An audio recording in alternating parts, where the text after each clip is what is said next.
Évidemment, dans la vie, on ne se pose pas la question de comment on bouge à chaque fois qu'on parle, qu'on rentre en relation avec les autres.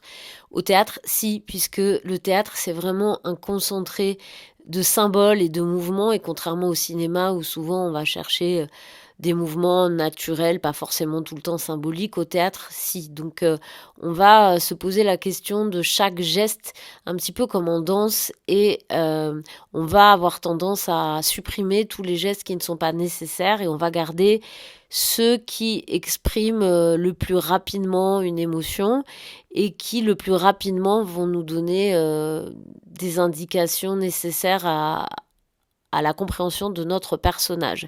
Donc, en fonction des mises en scène, en fonction des types de textes, en fonction des cultures, on va choisir un certain type de gestuelle. Évidemment, le comédien va devoir être en mesure de maîtriser son propre corps en fonction de ce qu'on lui demande. Donc, ne pas bouger n'importe comment et de pouvoir appliquer des rythmes et de mettre des émotions dans un rythme corporel. Voilà, tout ça, c'est un entraînement. Et donc, pendant ce stage, on va faire un focus là-dessus. Évidemment, on va pas tout voir, mais mon but, c'est de vous donner une méthode, des points d'appui pour mieux aborder vos partitions théâtrales et mieux faire attention à ces aspects-là pour pouvoir mieux vous exprimer et mieux jouer votre rôle, tout simplement.